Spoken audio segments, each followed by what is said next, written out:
brand new banger. Nukkle HeDD Comics Tuesday is fucking Tuesday. We got Lay in the building. We got Cap in the building. Cabs can't make it tonight, but he's here in spirit. On Lay. My man, just chilling, brother, chilling. What's up, Cap? How you doing? Doing pretty good. Is that and the father goes shamefully? That's my son. And the other guy goes shamefully. Orion goes, that's my father. Choose fear and hate to run your life. Something you can't do. That was wrong with me from the beginning. I was doing it that way. I was gonna go down that path. I worried. You thought it was Grayson? Sorry, got hurt. It's like not him. Not him. Crack his brain for somebody, anybody that can help, and remembers. Freeze. The media. No, Randall Savage. Randall Savage. With his knowledge and all other shit, and his capacity to learn. Absolutely. This is the only vegan I'll ever eat is grilled chicken wings, because that's like vegan to me. You know what I'm saying? Because the chicken wings are supposed to be fried, but you grill the chicken wings, you put it in some sauce, and give it some blue cheese. Is vegan. That's vegan. Like regular moo cow fuck milk, put it in some Honey Nut Cheerios, vegan, because Honey Nut Cheerios is good for your heart. You know what I'm saying? Can I steal the question from Cabs? I got it right. Look at his I would also like to steal. I would also like to steal. I would also like to steal. You're too late. Wow. I stay loose, I stay hype, I stay loose, I stay hype, I stay loose, I stay hype. I could do this all night, cause I do what I like. Yeah, I do what I like, yeah, I do what I like. Sipping goose, sip is right, and I go with the flow. Yeah, I go with the flow, yeah, I go with the flow. Cause I know I'm the show. In the zone, here I go. In the zone, here I go. In the zone, here I go. Yeah, they know I'm a pro.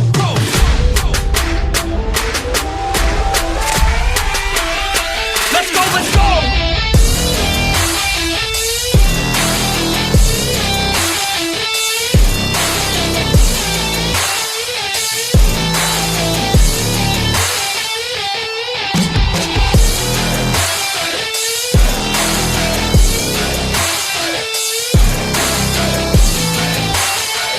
Yeah!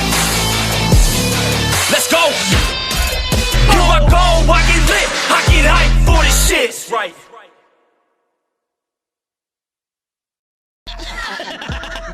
Word. He be like, I got a left elbow and a right elbow. I can break your face with an any elbow. Make sure that you get elbowed in your elbow with an elbow. Got the arm ball, get the phone ball, get around with the bomb with the bomb ball. Daddy's gonna take you to Jersey Shore. Yo. What's going on, everybody? It's fucking Tuesday night, and you know what that means? It's Nukkle HeDD Comics. We in the building. We got to write this time, Pat. Yeah, it's about time. It looked like you were about to say a different day, and I was like, "Oh, what day is it? What day is it? Oh, Tuesday. It's Natter Day. It's whatever the fuck day we want it to be. What's up? Word. That's how you fucking do it in the streets. I'm surprised your intros don't go like this. Yo, what's up, everybody? You know what fucking day it is. You know what podcast it is. It's the Knuckleheads. We in the building. That way it cuts out all your fucking thinking. Soon. That's gonna be the point where it's just like, fuck it. We on. You watching. Word. Oh. Yo. We are on every fucking day. So it's like, that seems like our fucking tagline. You know how like the WWE used to have what the world is watching. Now it's just we on, you watching. basically, yeah. You know we here, motherfucker. Basically, we in the building. But shit. But yeah, man. Yo, today we are reacting to the Crow trailer. Mm-hmm. We are talking about our anticipations of the Xmen 97.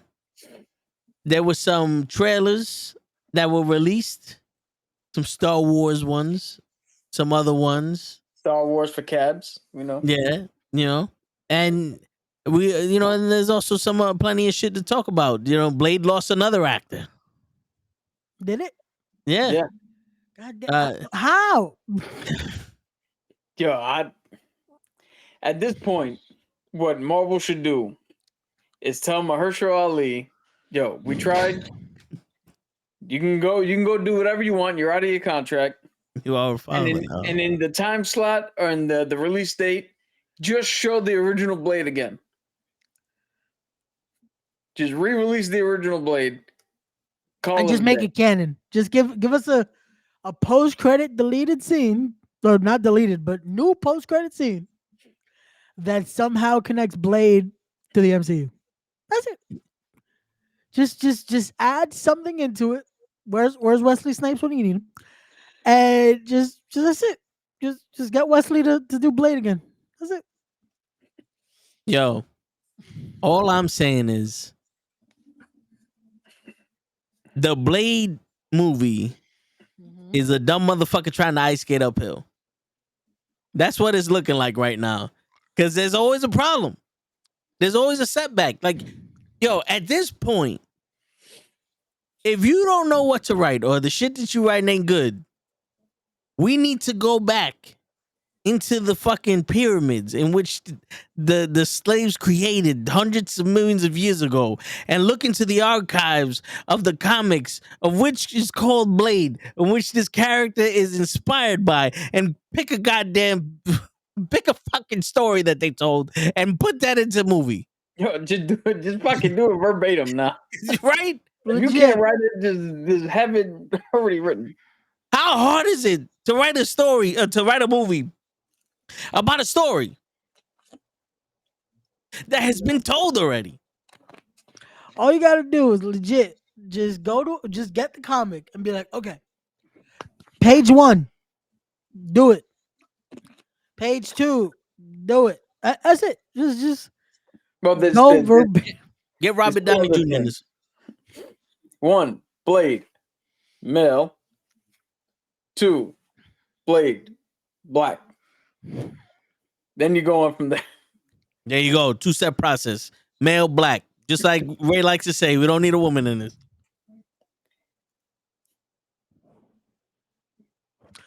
Cap, if you missed it, since me deciding to on one episode say Happy International Women's Day, Toe has apparently made it very prevalent to just say I've said some very crazy things. I have said none of this, by the way. The only thing I said on here once was Happy International Women's Day. That was it. What was wrong with that? Apparently everything to Toe. Nothing wrong with that. I'm just saying. He wants to call you nice. He wants to have an International Women's Day on my fucking show on a day like that. And then go off on him. He went off on him. I did not. I did no such thing. You went off on him. On some, I thank everybody, all of y'all for being in the kitchen cooking food. You know, I thank all of y'all that wanted to stay home and not work and all that other shit. Nah, fuck that. There ain't enough money to be made. You better be working. Ray's like, he wants 3 of his women to stay home at least. One got to cook, one got to clean, and one got to do the laundry. Nah, saying. We all know I'm out of the game, but if I was in the game, I'd switch up the dynamic. She can go to work in an office. I'll do the OnlyFans. It's getting to that point. Everybody tells me I got nice eyes. I just saw pictures of my eyes all day. That's it. I'll see, but if they use nice, it's okay. But if I use the word nice, it's a problem. Because he's talking about his eyes, his feature, not about the person. I feel like, again, that shouldn't be an issue. First off, the word nice is offensive to nice people. Okay? Word. Only nice people can say that to each other. Oh, I'm not nice. Apparently not. You slandering women on International Women's Day. People want to put you through tables. Yeah. Don't take care of none of your kids. Wow. That's not true. I saw him the other day pat one of his kids on the head. Yeah, because you know what he said? He said, go tell your mother I'm hungry. Oh, shit. Comics should make the movies and not movies make the comics. Word. Damn. See, that's racist, right?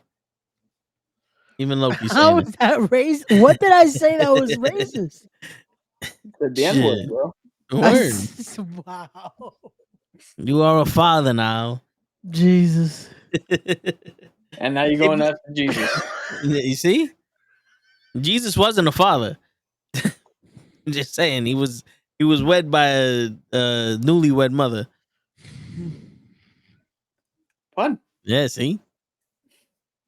The book has spoken. The movie has been written. Blade. That's what's wrong with Blade. We're gonna move on here because Listen, man. Sure. But yeah, I don't know what's going. It's gonna be the point where Mahershala Ali's the only one left working for Marvel. Not just in the Blade franchise, just in Marvel general. He's gonna be sitting there at the meetings like, is anybody else coming? Nah, we forgot to tell you that you're no longer required to be here. You know, we closed down Marvel 20 years ago. It's like, hey, we forgot. Like that's it. I'm sorry. Superman's not here. That's it. It's Word. And you know, in the immortal words of Lay, the reason why this movie's fucking having all this bad luck is because he did that cameo in Eternals.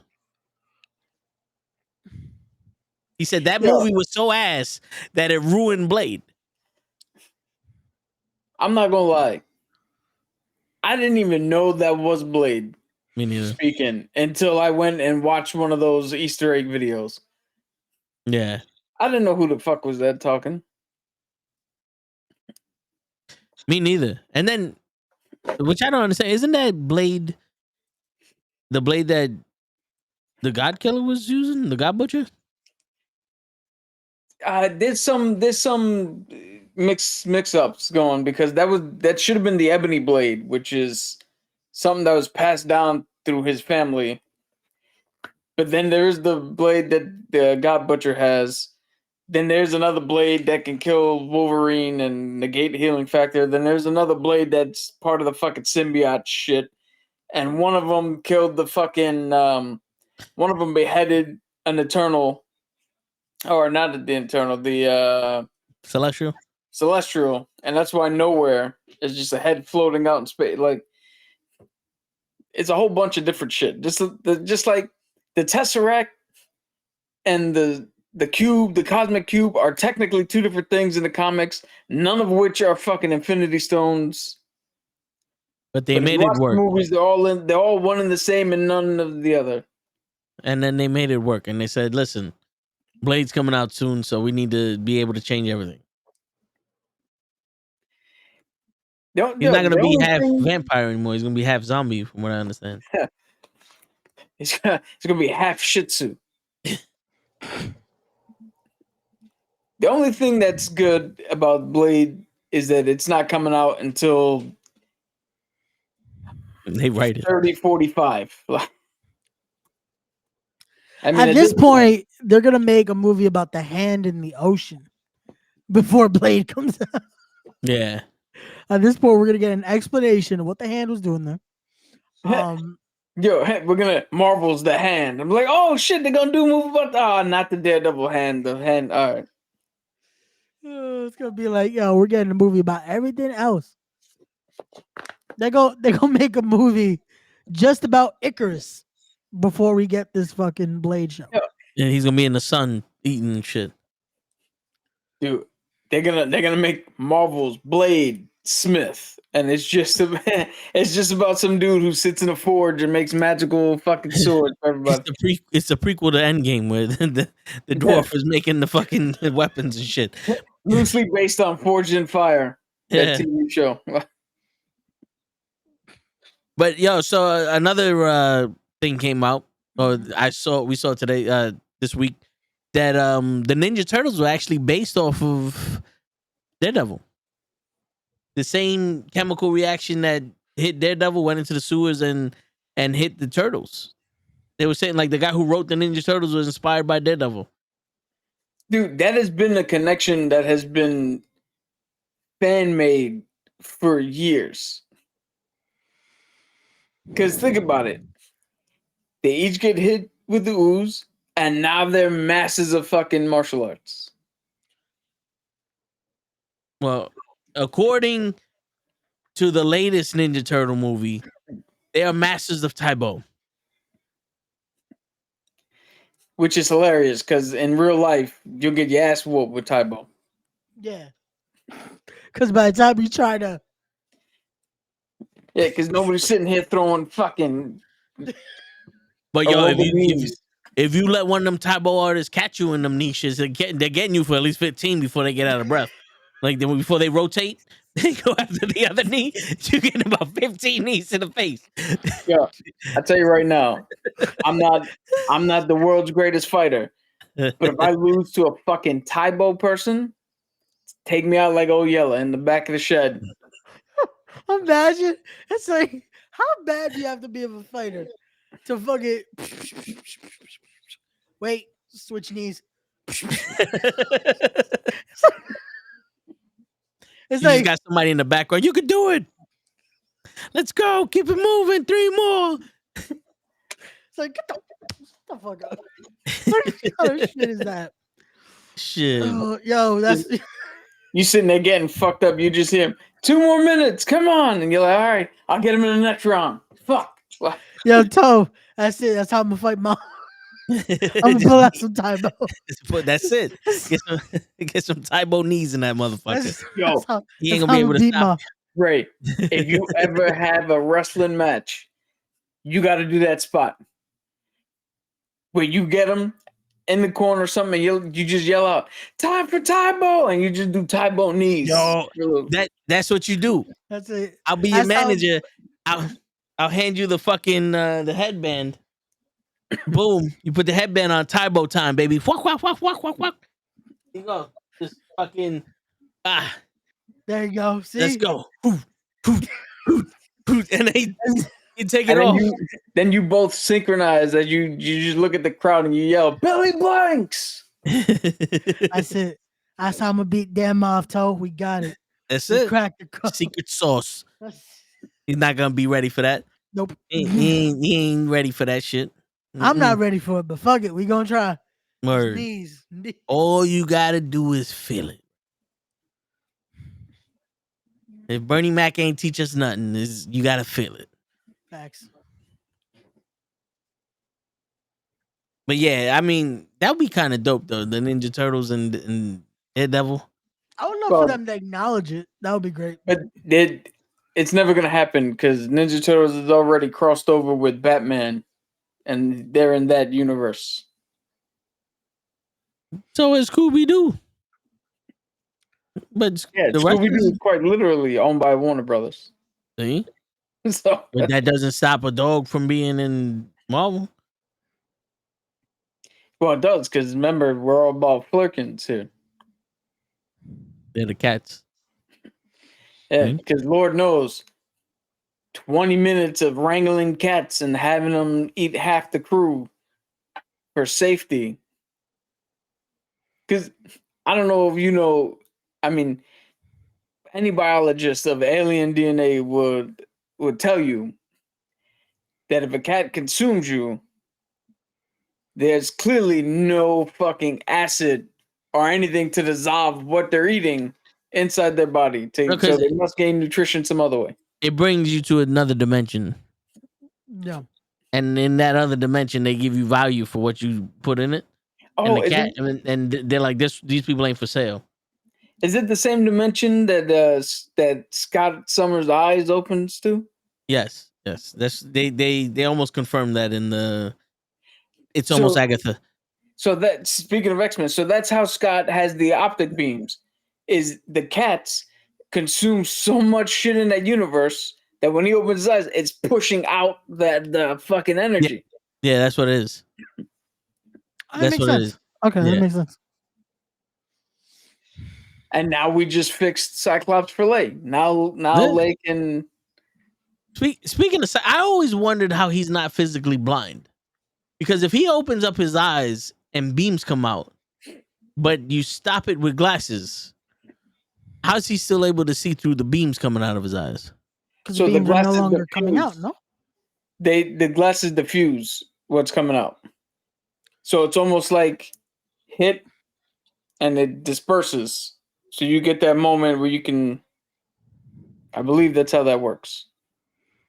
But if there's a nonstop ray of beam coming out of his eye, wouldn't it push the glasses out, or wouldn't it constantly just disperse? And then where does the extra beam go? Back in his eyes? Dude. Motherfucking one mutant ability is some dude can literally grow maggots out of his hands. None of this shit makes any sense. The power of the glasses, Toe. Just the Your power main- of the glass. How the fuck did Wolverine get his mutation? Is he can heal and he has animalistic fucking instincts? He's got heightened senses of smell and sight and hearing. How the fuck did you mutate to two different things? Well, because he has to That's a heal different from when the bone claws come out. And everyone knows that a Wolverine can heal once he eats a lizard. That's not true. A Wolverine eats a gecko, he can heal. That's all it takes is a gecko. Yeah, that's it. No, if a Wolverine eats a gecko, he saves on his car insurance. At least 10%. Just bundling. Yeah, if we really start to break down these powers, it's like I should kind of. How does that work exactly? Like, I don't know. But that was just a question I always had. I thought there was some scientific shit going on other than, well, I'm going to bullshit you for 5 minutes. And hopefully by then you don't give a shit about the scientific answer is his glasses are specifically made to deal with that so that he can fucking see. And it's not. Yo, I deal in quantum physics. Okay? I watched Oppenheimer. I'm a fucking expert at this shit now. did you enjoy Oppenheimer? No. Would you have enjoyed it if you double featured it with fucking the Barbie movie? No. I would have been pissed off at the Barbie movie because that was just a look. They still don't appreciate us women and how we have to be so hard and fuck what men gotta go through because they're men. And then we would have been on some. So this whole movie was about a trial? I thought it was about the bomb. Why do I give a shit about the trial? It wasn't like big news that this guy was a commie. I'm confused. And now I feel like it doesn't mean anything. Appreciate you, Jay Holla. He goes, we are hilarious. Thank you. We try. Yeah. I know you don't like what do you call it, looking at trailers and reading spoilers or anything. But this would have been a good case of just watch a couple of trailers and just know that this is based off of the book about Oppenheimer and not the atom bomb that he made. And you probably would have had a better time watching the movie with some expectation of what you were going to see. Yep. I actually went in here thinking I was going to see fantastic acting and a fantastic story. And I got people dressed as older people. I don't know how Tony Stark won the award for being a shoe salesman and not a fucking not a superhero. Because the Academy does not like superhero movies. Good movies. Just That's what it is. The minute I don't know about you, but you got to be able to act for me to be convinced that you're Doctor Strange or Tony Stark. Well, no, yeah, and again, but unfortunately, the Academy just says "fuck you." The minute a Marvel or DC logo is attached, that's it. It's disqualified. Yeah, because even it's the best monologues, it's the best fucking actual screenplay, best fucking just work. Because it goes to show you that the people who run the Academy Awards and everyone that do shit based off of movies and TV shows don't like movies and TV shows. They genuinely don't like them. That's why the people who do the best jobs don't win the awards. You know what I'm saying? Because Wakanda Forever, Angela Bassett should have won, but she didn't because we don't want acting here. We want stupidity. Because, here's my thing. If a group of superheroes traveling through time to get stones to set everything back in, where it's supposed to be, isn't believable, and there's no way that that's a real movie, then why the fuck am I gonna sit here and go, you know what though? I think a fish man in a fucking toilet bowl can fall in love with a woman. I think that story is more compelling than people saving the genocide of half of the universe. Yeah, that's more believable to me. A fish man in a bathtub. Yep. Write it, print it, give it the award. Everything, anywhere, everywhere. And just follow people in their daily lives. It's like, I understand why you don't give the awards to the Fast and the Furious. You know what I'm saying? But shit, which I'm surprised they haven't at least given one of those movies. Like, right? It's been how many now? We're at 9. Because Nine and a half? not for nothing. Yo, there's 9 movies, and not one of them explain how every single person that Dominic Toretto's ever fell in love with has that chain. Like, they all have the fucking cross chain now. It's like it's a cult shit. It's like, you my girl, here goes the chain.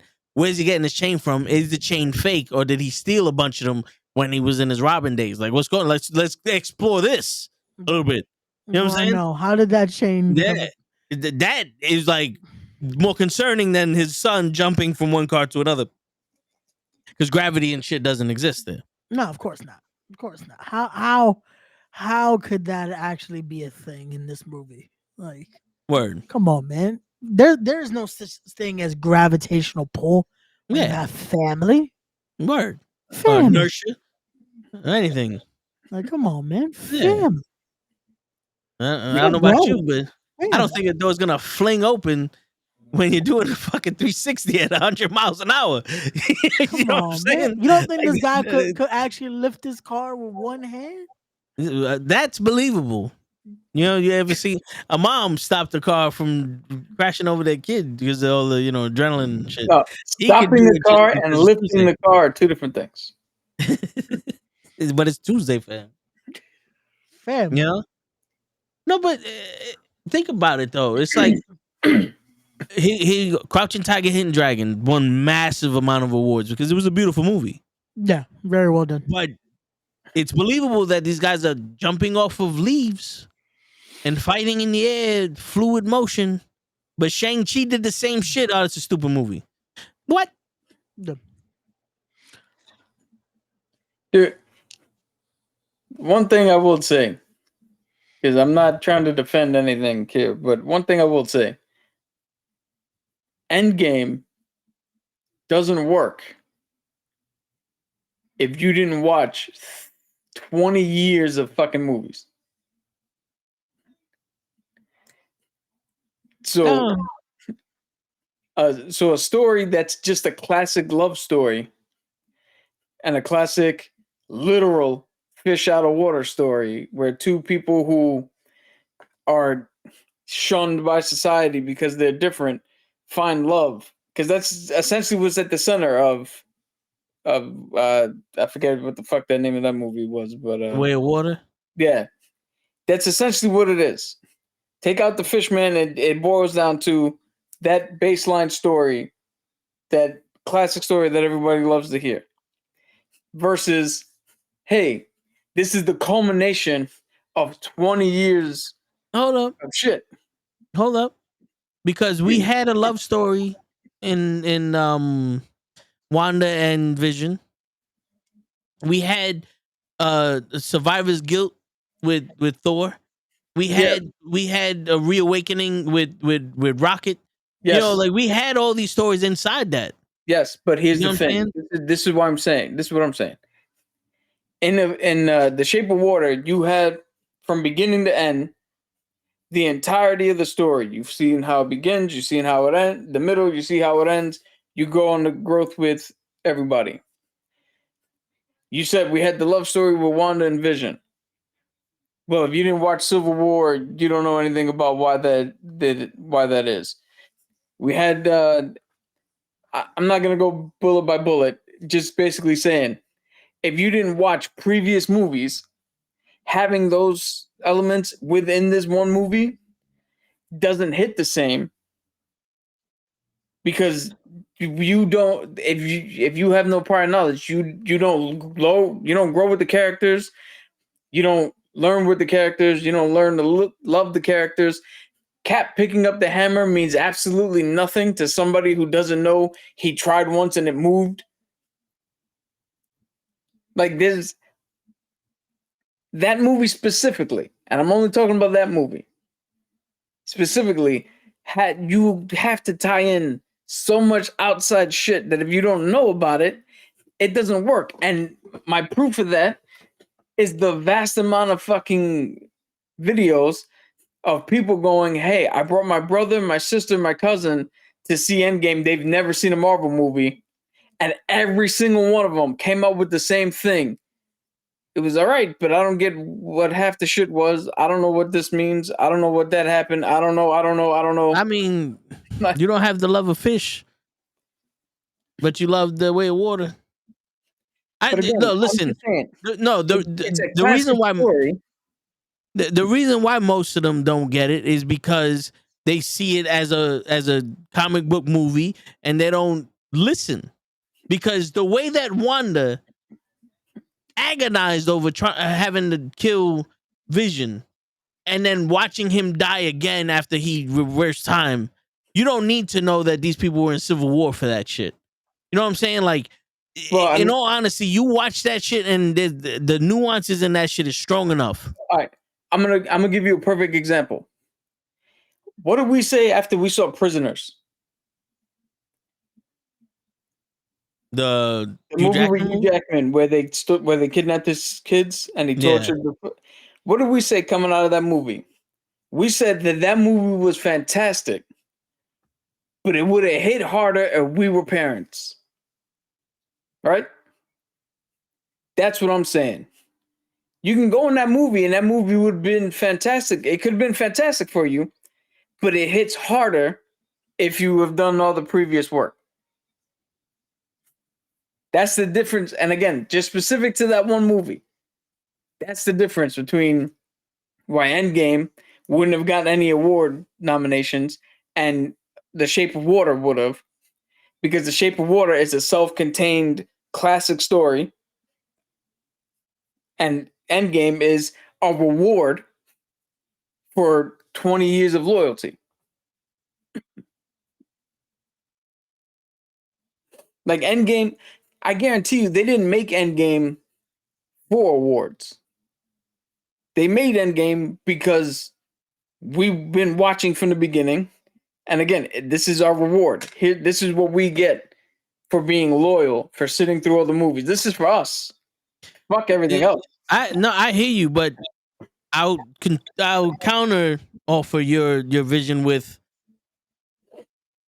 I ain't even see that shit in a docket in the movie theater to go watch Everything Everywhere on the way to Jerryland that won the best film. I didn't even see the fucking Fish movie until after they got nominated. And then now they're the best movies in the fucking world. Like Oppenheimer was a big deal because that was one of the movies that came after COVID, all that shit. But then I watched that and I'm like, I'm unimpressed. Well, so for awards, you only have to be in like wide release for like 2 weeks or something during a certain time period. So, I mean, that's the thing though. It's like, it's not for people who make the award shows are not for movies. But see, now movie makers, directors, writers, and actors would argue that Marvel are not movies. They're fluff, and what they make are movies. And no one watches them. Yeah, but that's the perspective from them. That's why Martin Scorsese says that Marvel movies are just a theme park ride. That's like saying Joe Dirt going, whatever Usher does is fluff. I make real music.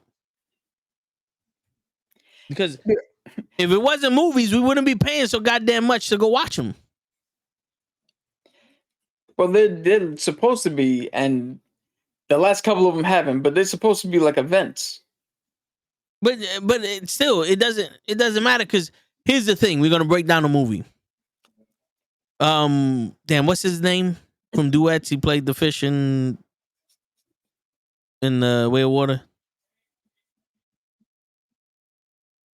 That was Doug Liman who did the fish. He was in the movie though, right?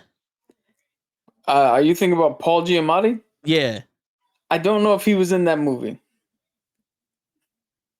I thought he was in it and won the award. No, not for that. Oh, wait. I don't think it's The Way of Water. The Way of Water is Avatar. The Shape of Water. Shape of Water. Hey, but there's a movie right there. That movie was up for Best Picture and all fucking types of awards. That wasn't a movie either. Oh, so he wasn't in there. But I mean, someone had to dress up as a fucking fish. Yeah, dog, and act as a fish, and someone had to be a woman and act like she loved the fish. So what's the difference between dressing up like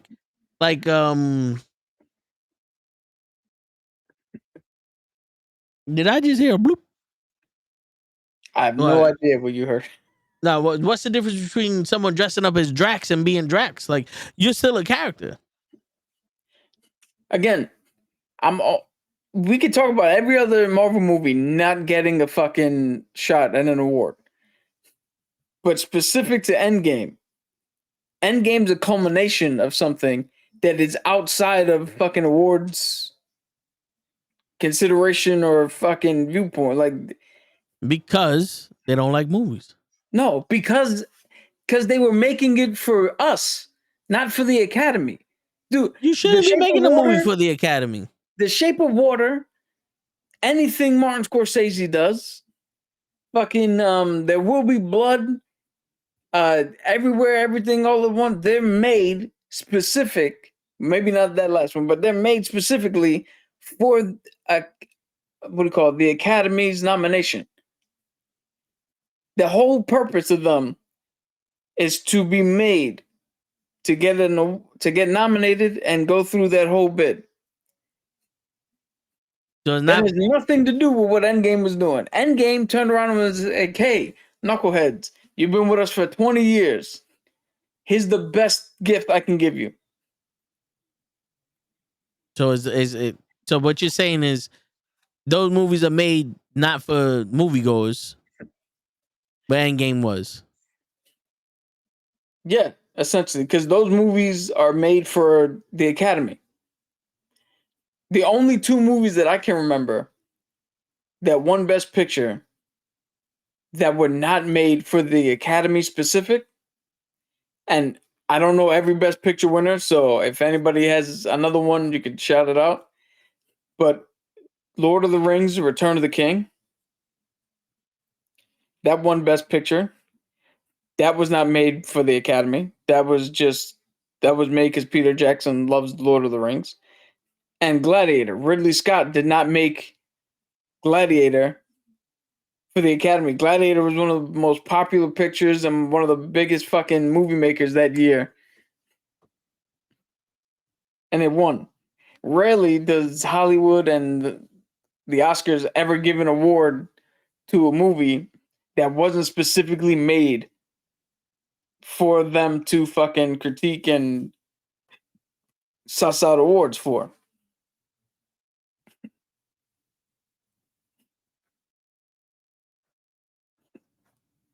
Well, we need our own awards. But why do you? Here's my question.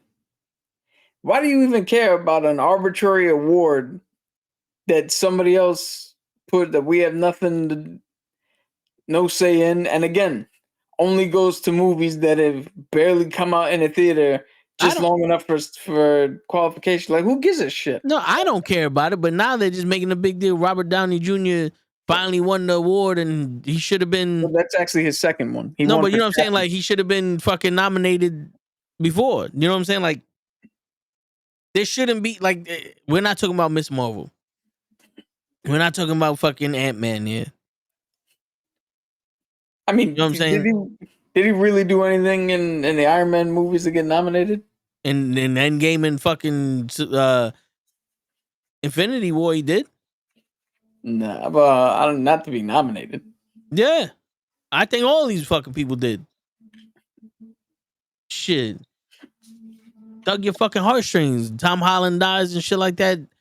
I'm Iron Man, sacrifice. Like, there's a lot of shit that goes on in that movie that people fucking connect with. Yeah, but those are just from an Academy standpoint. Just because you had 2 good scenes doesn't mean anything. Your whole run has to be. I'm only naming 2 good scene scenes. There's a lot of good scenes in the whole movie. Well, dude, I love Endgame, but I'm Brazy, not. that's on you, Brazy. I don't do ads. I'm Yo, not listen. actually fucking. I don't think anybody in there has a start to finish award worthy performance, a la Angela Bassett in fucking Wakanda Forever. Like, her entire performance was at another level, not just a scene here and there. But again, in that movie, it didn't have to be. Robert Downey Jr. didn't have to be on 100% of the time because it's not the type of movie we're watching.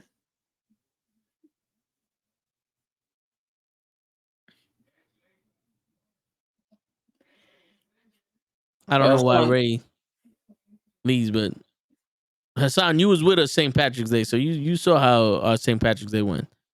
Appreciate you stopping by. I don't know about I don't celebrate St. Patrick's Day, so. And Jay Holla, my favorite movie is The Last Dragon. Mine is it's one of 2 movies. It's either Frost Nixon or Brotherhood of the Wolf. It really just depends on the day. But those are my 2 top favorites. Notice how none of them are comic book movies. Well, isn't Winter Soldier your favorite? Civil War would be my favorite Marvel movie. Well, yeah, Civil War or Shang-Chi. But they still don't. They're probably 5th on my list of movies. Probably 5th or 6th that after you get through some of the other non-comic book movies.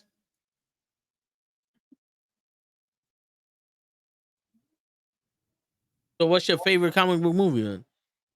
Or your favorite? What's the 4 What's the 4 above it?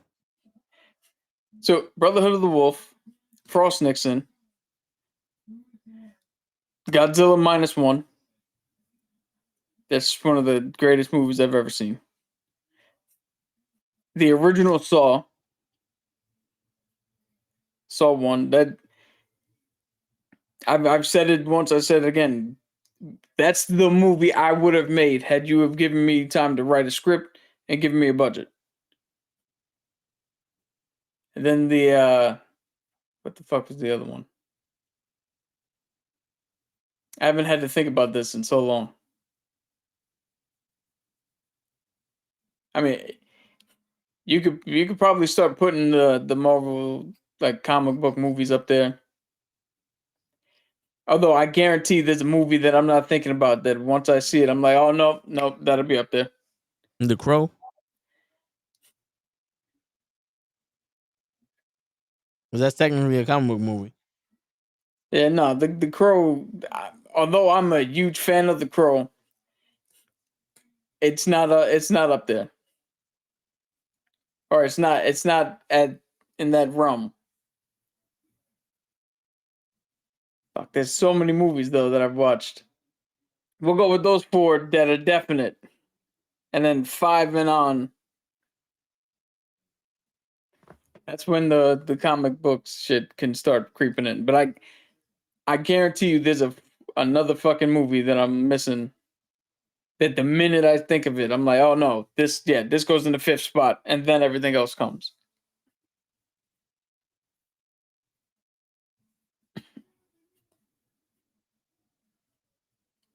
What about you? Shit, but I mean, everybody know. Duh. Fucking Gladiator. Gladiator. The movie that made me want to go to Italy to look at the fucking Colosseum. Mm. The whole reason that I was all right with being sent to my ship. Shit, for me, it's Last Dragon, My Cousin Vinny, Rocky 3, Endgame,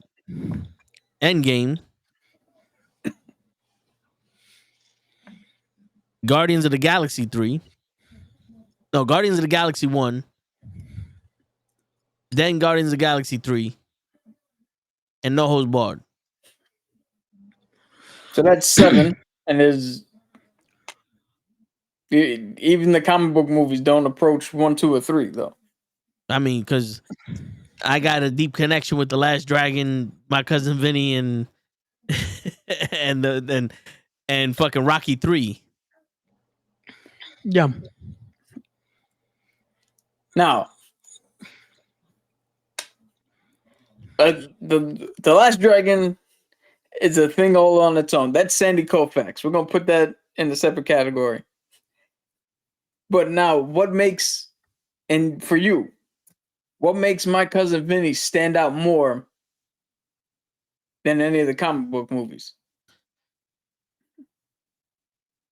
Like, why? What differentiates that for you? Because that movie goes to show you can't judge a book by its cover. And everyone in that movie was judging a book by its cover except for Marissa Tomei and Joe Pesci. The two heavily judged people in there were the only ones that can see the forest between the trees. And they were so worried about doing the best they can at what they're doing. They weren't fixated on being judged. Like Ralph Macchio and his boy. They were being judged. City guys, they killed the clerk. They thought these were just fucking, inbred country folk that was just trying to get them on a technicality for stealing fucking tuna fish. No one was doing nothing. And then it turned out to be like, oh shit, you ain't just a fucking city slicker? You know some shit? Maybe, oh, you caught us in our bullshit? Oh, all right. And then Marissa Tomei was a strong woman that knew her shit, but it wasn't one of those things where it's like they shoved it down the face like now. Like, yo, you probably got mud in the tire. You ever heard of mud in the tire? She knows everything there is about cars. The guy looks at Marissa Tomei and Marissa Tomei's like, I never heard about that shit. But then she can tell you everything there is to know about cars. But the dude laughs on some, you don't know shit. But when it came down to her versus a fucking federal agent that was a forensic scientist on automobiles, she outwitted him. You know what I'm saying? It's just one of those movies that this shows you there's no limitation on life. With the proper preparation and the proper attitude and confidence in who you are, there's no limitation here. No. We all know Marissa Tomei won the best supporting actress for that movie. Would you agree that movie deserved an award nomination? Yeah. Monologues alone in that movie deserves it. Okay. The same reason why you hold that movie above any comic book movie that you've named is the same reason why the Academy would hold any movie above any comic book. And regardless of how you feel with the comic book movies, because you could go into Endgame, as you did earlier, and point out the exact same shit that you just said about My Cousin Vinny, and point out the exact same thing of how it made you feel, what lessons it taught you, what it meant, and blah, yada, yada, yada. But even for you, there's something more about that just houses it to a higher standard. That's because I grew up with that movie. Like, Godzilla -1 is a perfect movie. Guardians of the Galaxy 1 is almost a perfect movie. And I'm loyal to the movies I grew up on, the movies that shaped me. That's where I hold them. Yeah. In regard to position. And that's why I said for the Academy, when you have, regardless of the fluff around it, when you have a story that's just the classic fucking fish out of water, boy meets girl, blah, blah, blah, the Academy goes for that because those are the tried and true. They grew up on these type of stories. Yeah. No, they do have that. There's always a similarity with a lot of the winners. There is that story that they look for. There's a lot of little things. What sucks is, I think as much as we can argue that, a lot of the superhero movies have those similar themes to it. But they get the fucking by a thin margin. Oh, this is just that much better, even though it can tell a similar story. Like with Endgame, it has a lot of those same messages. It has a lot of the things that any of these movies we could talk about that are in our top list. Like My Cousin Vinny is for me, it's one of my favorites too. But even that, you have a lot of themes like that in an Endgame or in a superhero movie in general. But it always sucks when it comes down to, because it has a superhero theme to it, it's viewed as lesser than an actual just normal film. Well, there's also a lot more quotable shit in My Cousin Vinny. Like movies like My Cousin Vinny, The Departed, Renaissance Man, fucking Casino, Bronx Tale. They're movies that makes you think, right? And they draw you into the story. Yep. Now, when you watch it all over and over again, they draw you into that fucking story, but you get the more nuances. The older you get, the more you understand. Oh yeah. The more, the more you're like, oh, like when I was younger, I watched Casino, like De Niro was stupid. You know what I'm saying? He was stupid. But then I watch it like, oh, he wasn't stupid. This girl just fucking is it's the woman that didn't appreciate what he was doing for her and all that other shit. And then you got to see that she was like, it's that whole message of De Niro was the better guy for her, but because this guy had her, treated her like shit or had her when she was nobody, she just attached herself to loyalty to her. And that the downfall of a great man is always a woman. Like you see these things, you know what I'm saying? Like Will Smith, you know what I'm saying? Like you see these things in these movies. The Departed, you're going into the story, and the more you watch it, the more you're like, yo, I didn't realize how dangerous Leonardo DiCaprio's character was. Oh yeah. Or how dangerous he was in, like how much danger he was in. Yeah. And then you see everybody's fucked up, and then it's like, oh, this guy meant, this guy was good and blah, blah, blah. Renaissance Man, you get to see someone who, like, you go on the journey of him capturing the students and shit, right? But Endgame or Infinity War, you get to see them fail. Yeah. You get to see gods, geniuses, the strongest beings in the world fail. You know what I'm saying? And Endgame is like the beginning of Rocky 3. You got out of a rut. Everything's fantastic. You're high on life. And like Tom Hanks likes to say, this too shall pass. And life hit him in the face. But life hit them harder in the face with Thanos' fist. Yeah. But you see how that shows it though? That vulnerability that we finally get to see. Yeah. And that's something I feel like, again, it shows even if it's in a different kind of cinematic universe, it's still what cinema resembles on, of seeing an emotion like that. But this is where I would beg the difference. Like, you don't need to see the other movies, because this is the story that everyone knows. Like Endgame, you failed. Yeah. I mean, Infinity War, you failed. Endgame, now you have to get over the past to save the future. And what I mean by that is Robert Downey Jr. had to forgive his father for not being there because he was having a kid. Thor had to his mom had to basically like, yo, it's okay. You're not perfect. He had to forgive himself for not killing Thanos and allowing the snap. Cap had to make the choice. Would I have given up my life for this shit again, or would I have stayed with Becky? I mean, with Betty. You know what I'm saying? Hulk. I have to embrace. Bruce Banner has to embrace the Hulk. You know what I'm saying? Like Ant-Man is trapped. Ant-Man is like, yo, I'm living in the now because there is no. I don't know what the fuck happened. For me, it was 5 minutes. You know what I'm saying? And Hawkeye, he lost. Like this is now he has to get over the fact that he lost his family, and that showed him that was the only thing keeping him together because he was a demon. He was a monster without his family, and then he had to get over that when he got his family back and all that other shit. You know what I'm saying?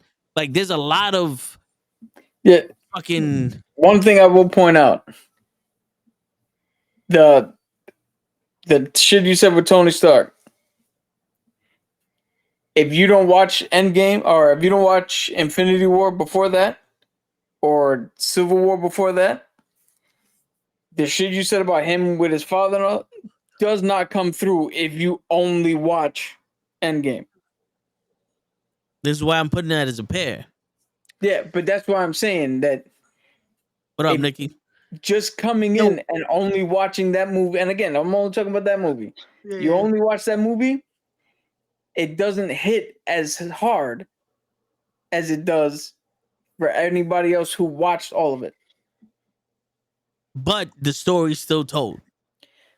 But not the specifically with Iron Man, not the shit with his father. I didn't know. You would never know anything about him and his father in that movie. That's not brought up. That connection's only made when you watch the other movie. Yeah, but it's still, you still feel it. Oh no, yeah, but this wasn't a scene where he's just talking to a random guy and you had to know that was his fault. Like, you knew something was going on. Madam Web was better than Endgame. All right, you're gonna have to go home. Go home and think about what you just said, Nikki. Yo, I didn't even see Madam Web, and I can tell you're full of shit. Yo, wow. The tea. What is the tea that you're drinking? Are you drinking Long Island iced teas? Before nah, you commented that she's drinking. She's drinking straight meth. Again, I have not even seen it. Arizona. Where was it? The Rock said it was Arizona.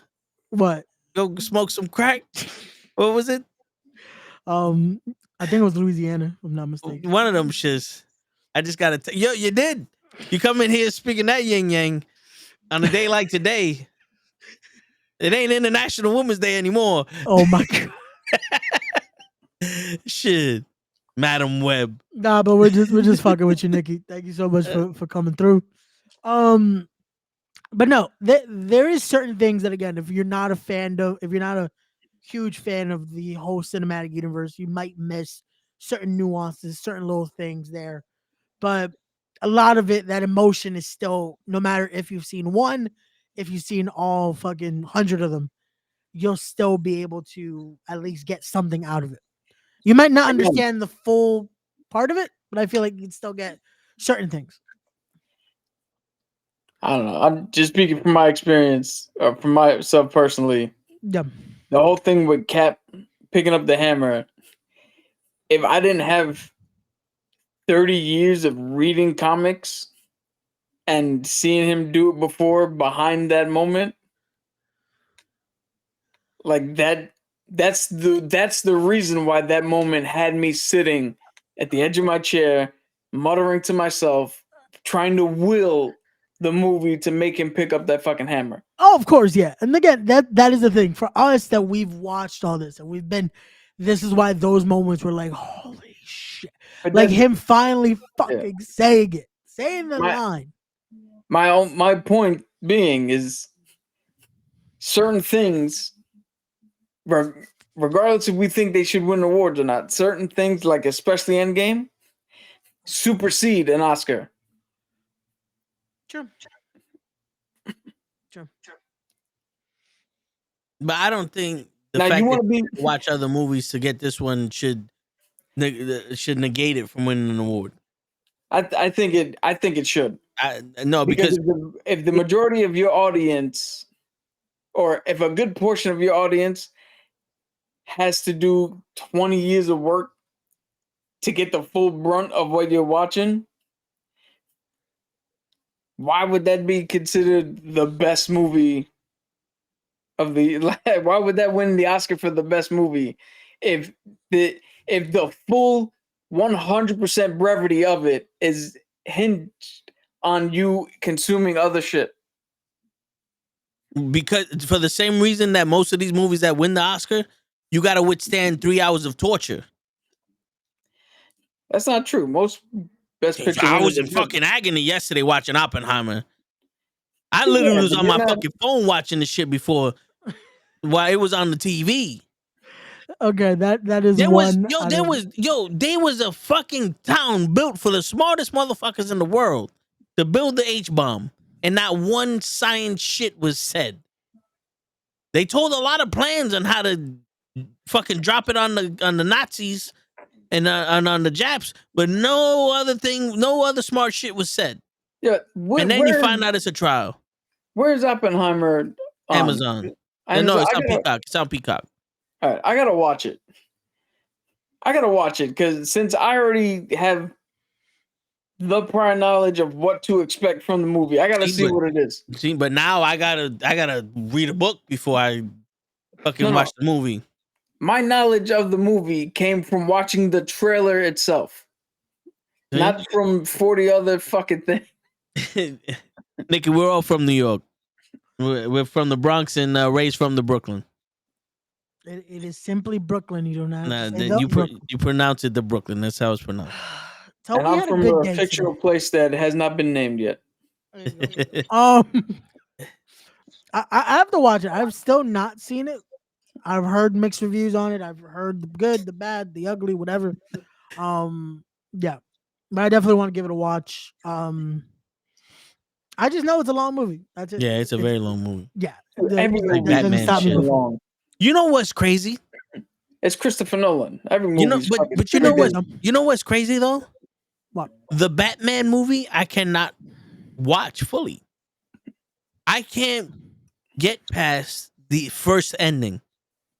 Once the first ending happens, I don't give a shit about what happens in the stadium. Yeah. I'm like, all right, because that should have been the ending. We now know it's like you could have ended it here. It'd have been fine. Yeah, like you need the extra. We saw Batman 1 and the beginning of 2, and I was like, all right, part 2 sucks.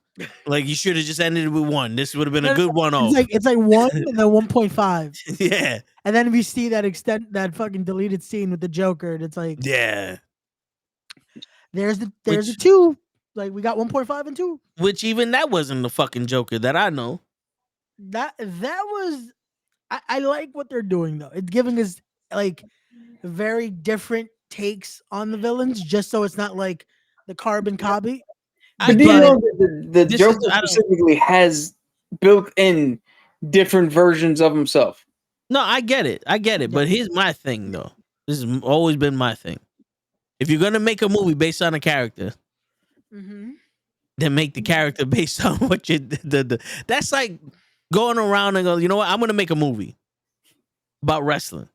The main character is gonna be Stone Cold Steve Austin. He's gonna have a mullet. He's gonna wear pants that has Jake the Snake's wife's face on the backside and the Intercontinental title on the front side. It's gonna happen in 2024, and he's gonna win the inaugural Olympic gold medal. And you sit there and you go, that's not wrestling or Stone Cold Steve Austin. That's more like Ravishing Rick Rude. No. This is a different take on it, and everything's all right now. Oh, I get it. Cool, but at one point, wait, no. Before you start justifying shit, this is my analogy. Well, at one point in WCW, he had hair. It makes sense. So now we have to accept the fact that Ravishing Rick Stone Cold Steve Austin is wrestling in 2024 for the gold medal. Because that's how far-fetched these characters are. The Batman, you gave me a fucking BSM. What is it, leather niggas? What are the leather? The BSMDs? The BDMS? BDSM? Yes, you gave me a leather BDMS motherfucker rapist and you called him the fucking Riddler. That's not the Riddler. No. The best part of that movie was fucking Commissioner Gordon. I don't. The Catwoman just takes a cup of milk when her best friend is kidnapped by a gangster that's willing to kill her. I can't get past this. This has been the one thing since the movie came out that Toe is just like that's been the why the fuck is she drinking milk when her friend like sometimes you just need a glass of milk, man. He's supposed to be the best detective in the world, can't detect shit. Hey, he was able to find there was a missing panel on the floor. There was a thumbnail. Yeah, there was something there. He wasn't even able to find that until the cop told him, that's for carpets, right? Fuck out of here. This is for carpets? Don't forget the penguin had to translate in Spanish what the fuck it said. Yeah. El rata. The rat. You know what's funny? As a non-Spanish speaking Spanish person, to hear la rata, and just for the dude to be like, yeah, the rat. Even I was like, no shit. Like, what else could that have been? The umbrella? Like, it was the plane. Toe yaps. What you trying to say? Wait. This is a podcast. Like, but why is yaps capitalized and not the T in toe? Huh? You see how I spell it here? Capitalize that. It's the emphasis on the That's right. Which is the one time I'll defend Toe talking because it is a podcast. Gotta talk, unfortunately. And to answer the question that was asked before by Nikki, Mark Hamill is the best Joker. Yeah. Yeah, I think we can all agree on that. That's he plays the voice of Joker in the animated series. Which Mark Hamill said he is not doing the Joker anymore. I'm excited. Yeah, because Kevin Conroy is no longer with us. But I think in Crisis on Infinite Earth Part 1, Kevin Conroy and Mark Hamill played the Joker and Batman in that's like their last thing they did before he passed. I just wanted to stir the pot. When is that coming to HBO Max? What? I don't know. What the fuck is the point of HBO Max if we're not gonna be able to watch any of the fucking shit they do? Crisis on Infinite Earth coming to Max. Part 1 streaming release date rumors. Just fucking give me the goddamn day. Oh shit. Just fucking give me the day. Infinite Earth Part 1 was released on home media on digital January 9, 2024. Beautiful. When is it coming? If the same pattern is followed with Justice League Crisis on Infinite Earths Part 1, it can be out early April. Good to know. So we have no idea, is basically what we're saying. Basically.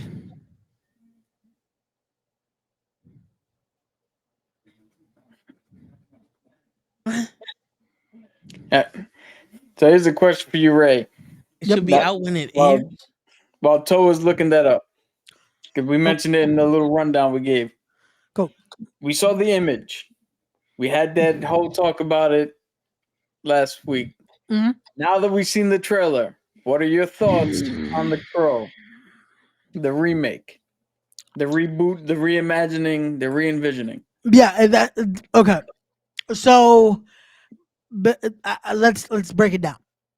To me now, it is a new take on The Crow because this isn't like hey, we're gonna try to do it again. No. This is a whole different take on it. Two, I love the song choice for the trailer. Song was great. Gave nice emotion to it. Why did this feel like this is John Wick meets The Crow? That's what everybody's been saying.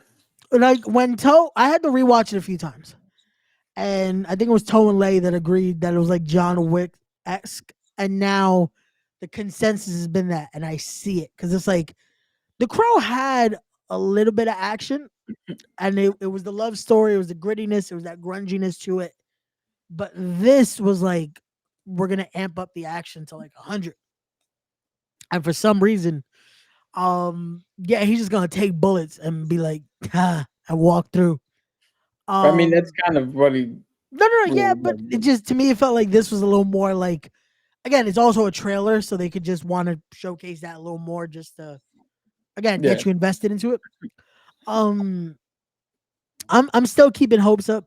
I will probably end up seeing it because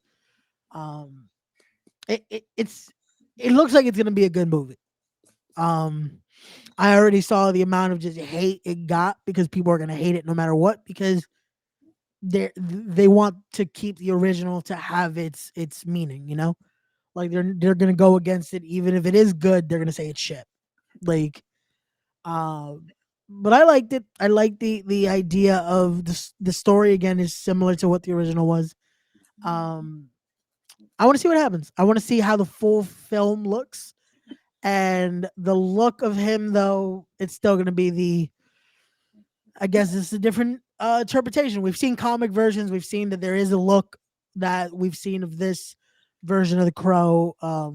It's just not the Crow we were used to. So we're going to have to get used to that. But overall, I am hopeful, but I won't say I'm a fan fully yet, if that makes sense. Okay. Hopeful but skeptical. Very. Which I feel like that's gonna be with most films anyway. Like I try to now just not go into expecting much anyway, just so I don't get my hopes up. But at the same time with this one, I'm giving it the benefit of the doubt because I don't want to go in with a negative mindset on it. I just want to be hopeful that hopefully it beats expectation, you know? All right. What was your thoughts on it, Cap? Did you also enjoy the song? Because that's the only thing I could give the very most positive. Actually, no, I don't like that song at all. Oh, damn. Well, there we go. That was the only positive thing I could say about the trail. So I sat up here, right? I am not a hypocrite at all. I sat up here and I gave a rousing fucking rah-rah about how this doesn't need to be a shot-for-shot remake. They just need to capture a very specific thing that the first one did. Because it's all about emotionality and it's blah, blah. I already said all that shit. And I stand here right now and I have to say, Abbas, the devil stood and felt how awful goodness was. And I say that because in the original comic book and the original movie in 1994, Eric and Shelley were the epitome of goodness. And to have them get ripped out of this world, that in and of itself was just cause for the Crow to bring Eric back for vengeance a year later. That's what drives the fact that you want this dude to rise up and avenge. Now, that's what I was looking for in this trailer. And in this trailer, they're either in a mental institution when they were standing in the yard with the pink shirts, or a drug rehab. Now, if it's a mental institution, that's fine. That I can work with because everybody's, you got problems, other shit, blah, blah, blah. Shit. Give me 1 second. Hold on. My dog's crying. That normally means my name got called. Yeah, got for fucking bid. Oh. Never understood this shit. But yeah, I as a movie I liked it, but just Okay. like he was saying, it's just for the premise of the original movie, Yeah.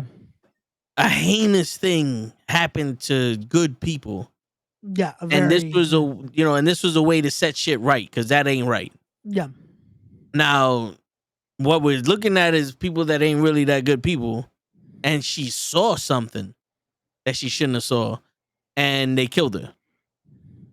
Where in the other one, they tortured her, and she spent like 72 hours in the hospital on her deathbed.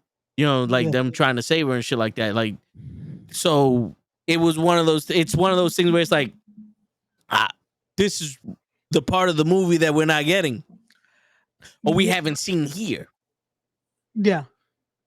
Also, like I said in the chat, Yeah. Brandon Lee has this innocence to him where even though he's the Crow and even though he has to set shit right, you can still see in him that he's a good person. Like he still wants to make sure that the girl is safe. You know what I'm saying? Like it doesn't always rain. Like it's still like he has to kill the other people that tortured him and his wife, but it's still there's a reluctance to it until he gets to the main guy. Yeah. Like you're the real one. I got to get my revenge on. You know what I'm saying? Like there's an innocence that Brandon Lee should like naturally pursues. Like he just exudes that natural innocence of a good human being. Where this guy, at best, you're gonna know that he loves this woman. I'm not saying he's a bad actor. Yeah. It's just there's something when it comes down to the original story that's missing here. Again, it's I can see that, but it's also a trailer. So I want to hope as we get to actually see the film, we get to see a little bit more of that, hopefully. But like I was saying, my thoughts echo what Toe was saying there. Like I said, if it's a mental institution, okay. But what leads me to believe that it is a drug rehab is the fact that in the bathtub, he asked her point blank, "What's the worst thing you've ever done?"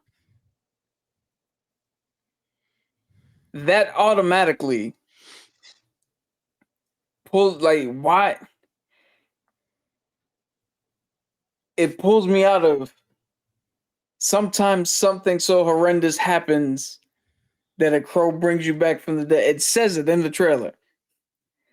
But the horrendous, the whole meaning behind the book, as I was saying last week, is the horrendousness that happened was for the author, his goodness, his humanity, his life, his love was ripped away without cause.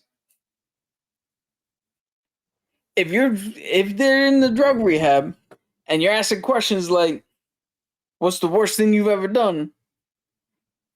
Yeah, you guys could fall in love, and losing her sucks and dying that way sucks, and you want to get revenge. Cool.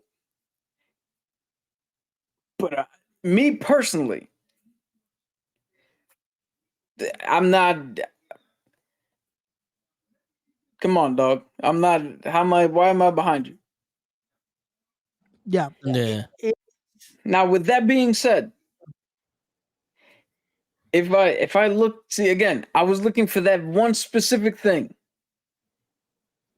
Because now, if I look at this in the terms of what they tried to do with City of Angels, because City of Angels was a sequel / kind of like, well, shit, we gotta try to get somebody who looks similar, try to redo what we did with the first one.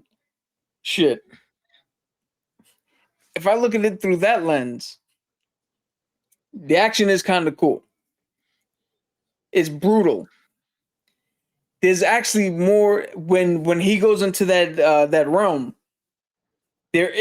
that's the shit that was missing from the first movie that's in the comics. Because in the comics, he's on a train and he's visited by the Skull Cowboy, who ushers him through and gives him little tidbits of knowledge of him coming. He's back on Earth and he's in the thing. He's having memories of Shelley, then he comes back because he doesn't get it right the first time. So that shit is more accurate to the comic book, even though it's not 100%, it's closer.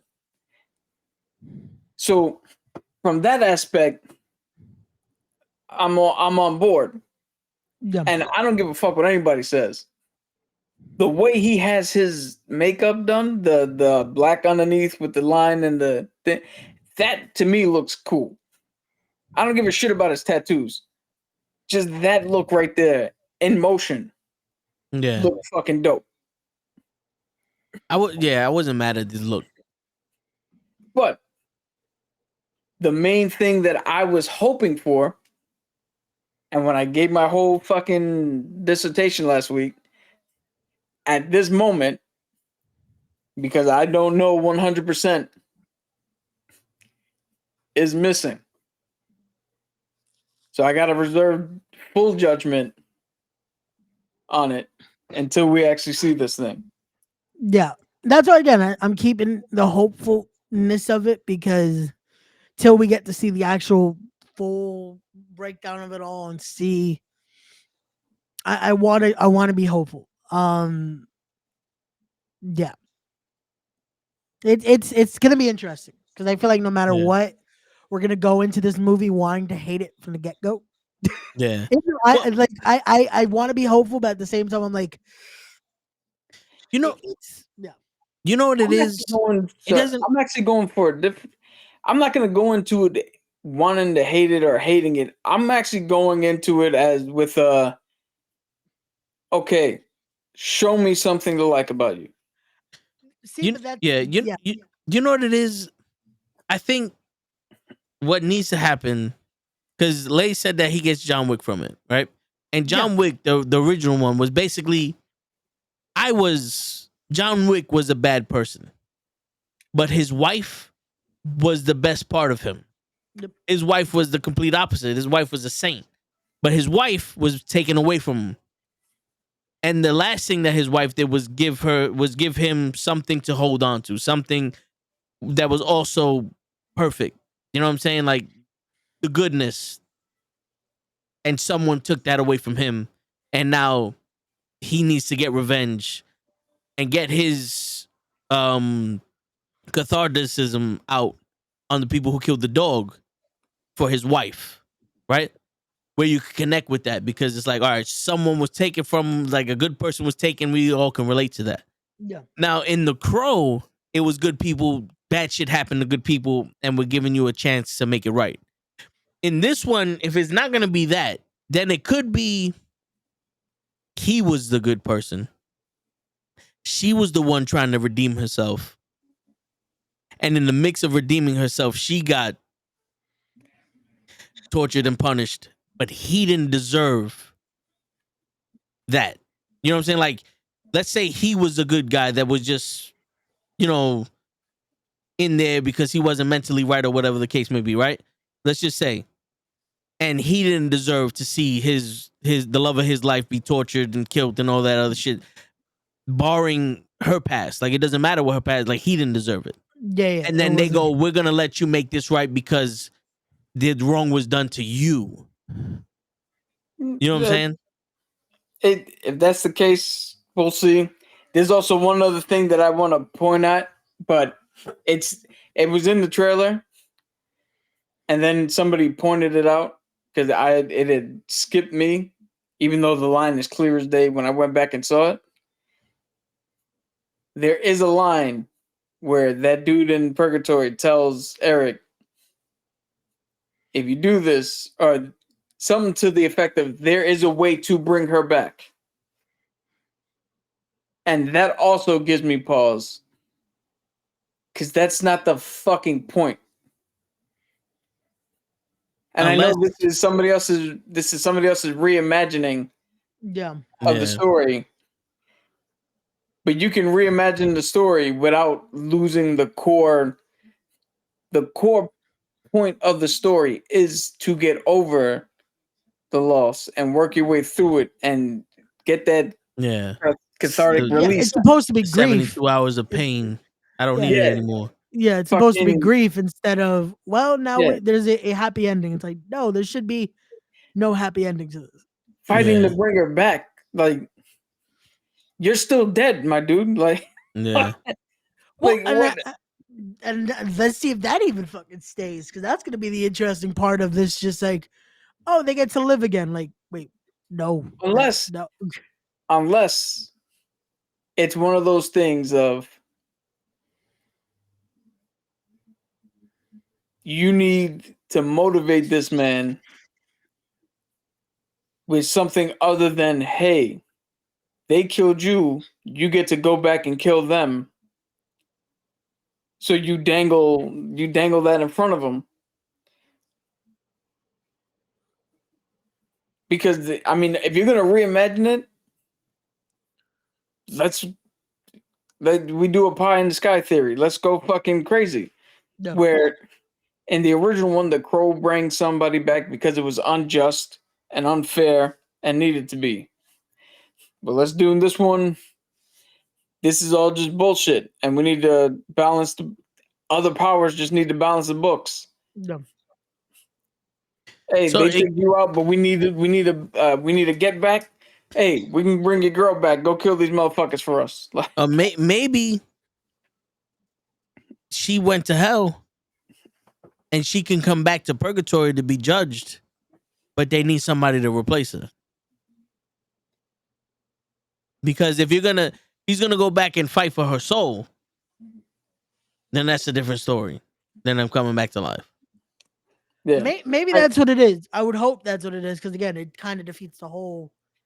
Again, the thing here's the reason that gives me pause, because the thing that brought this up, was not like people like us who saw the thing and broke it down and did a podcast. It was a news site who just went, oh. We spoke with the director. We saw the line. They're rewriting the crow, the crow mythology, and he's fighting to get her back. Yeah, because we also see, he comes back pretty much immediately. It's not a year later.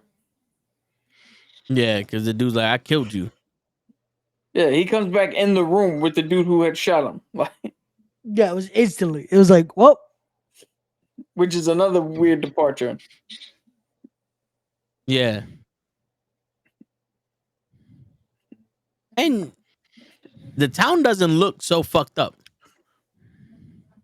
Like in The Crow, that town looked like you didn't want to be there. There was no part of that town you wanted to be in. Yeah. Nope. You know what I'm saying? Like that entire town was a project. You know what I'm saying? Like the shit was on fire. People were getting jumped in broad daylight. It was always raining. This shit, you went to City Hall. You went to a mansion. Like, this is a good part of town you over here shooting up. Yeah. You know, like, in the original Crow, cops don't come here. We got free reign. Yep. You know what I'm saying? But that's... Right now, it's a nitpick, but it's still like, you gonna call it The Crow. Yeah, like I said, I hate sounding or being mistaken for being hypocritical, but I was hoping that one thing would remain, and I have not seen that one thing. So, at the moment, I gotta call a spade. I'm gonna watch it because we're gonna have to. But this isn't I'm gonna run out because I want to now. Yeah. When is the release date again? Do we have a release date on this, or is I got you right now. I think in the trailer it just says coming soon or some shit. Okay. But it's supposed to be this year. Got you. June 7th. Okay.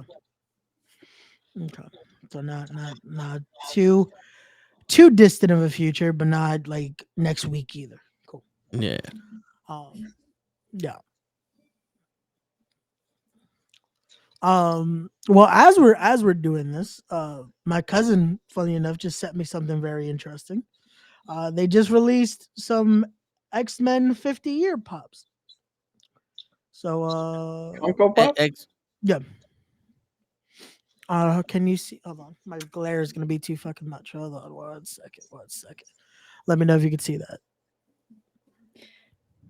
Yeah, we got RoboCop, Cowboy, a ring light. There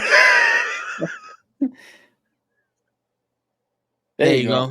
There you go. Old Man Logan, Weapon X, Wolverine, and Wolverine with the mask. Nice. Yeah. Now, here's my question. What the fuck is the difference between those Funkos and the other Funkos with the exact same fucking thing? The sticker. To be real with you, the sticker. Because I can... Damon. I could probably... Yeah, I'm looking at it. I have the 80-year Marvel version of the fucking Wolverine. And it's the same fucking Funko. But that sticker makes it totally different. Yeah. But yeah. I'm still gonna probably buy it. That's the funny thing. I'm probably still gonna fucking buy it. Yo, bro, I never got into Funkos. I don't. I unfortunately got into it too much. That I've calmed down though. I think the last few that I've actually bought were the Power Ranger ones because, as you guys have seen, I am a Power Ranger mark. But really, I'd have never thought.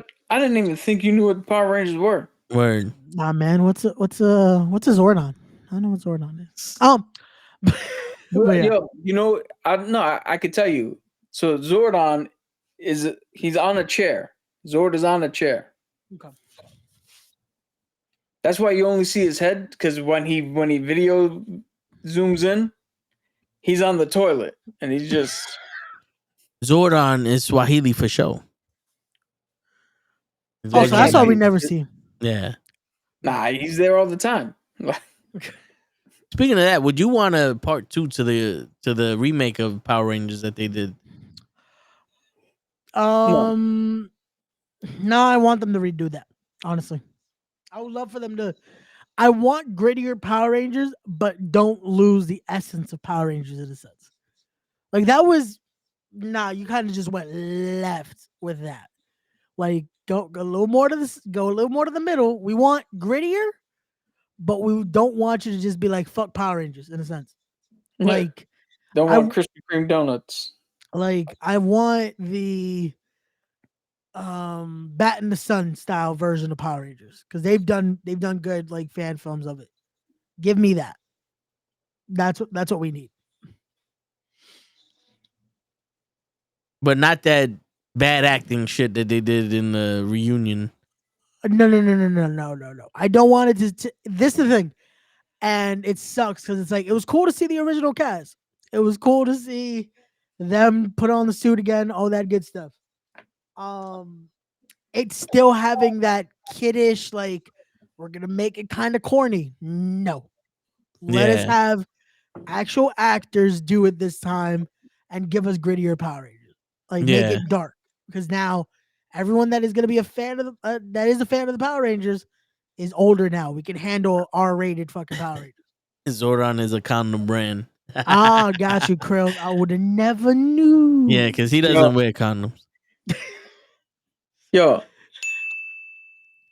see, that's funny until you hear the phrase 5 teenagers with attitudes. Why you think they got attitudes? No, but yeah, did you ever see that short film that they released on YouTube? It was like maybe 7 minutes long, where the Red Ranger the Green Ranger was killing all the Red Rangers or some shit like that. Yeah, that was the Lord Draken thing they did. Yeah, like that, I would be dope. They have Jason David Frank is in there. Yeah. Yeah, that was supposed to be the teaser because they wanted to see would fans be more toned to wanting a grittier Power Rangers. And the comic, bro, they did a whole fucking Lord Draken comic where he's killing Power Rangers. And people were in it. People loved the idea of darker Power Rangers. So there is a fan base there. It just you need the right acting and you need the right just frame for it. Yeah. But I don't know if they'll ever give the budget for it because it's unfortunate. It hasn't been proven to be box office sellable because even the original the original movie for it and the Turbo movie were not profitable at all. So I think they're going to be less likely to want to be like, yeah, let's throw money at Power Rangers than they are. Yeah. Let's throw money at Blade. You know that Turbo movie sucked. which one? The Turbo one is the one where they were ninjas for a second, right? Turbo. No. That was the original Mighty Morphin Power Rangers. That was the Ooze. Yeah, that was So still the original one was with Ivan Ooze. Yes. Yeah. And then the second one they were ninjas. Or were they ninjas in the first No, the one? second one was with the cars or some shit, right? Yeah, they were ninjas in that Ivan Ooze one. They had to unlock the new power of the ninja. But that's the one that sucked. That was fucking trash. You know what's bad is because they do that movie, right? And that's how they supposedly get those ninja powers. They redo it on the show, and it's not even half to what they did in the movie. It's like, what was the point? Like, Yeah. what was the point of this? Like, why? And the crazy shit is like the movie wasn't too bad. The last one they did. The It wasn't Netflix that one? bad. Huh? The Netflix one? Yeah. No. The one The where one they did in the theater. Oh, Where the theater Becky one. was Okay.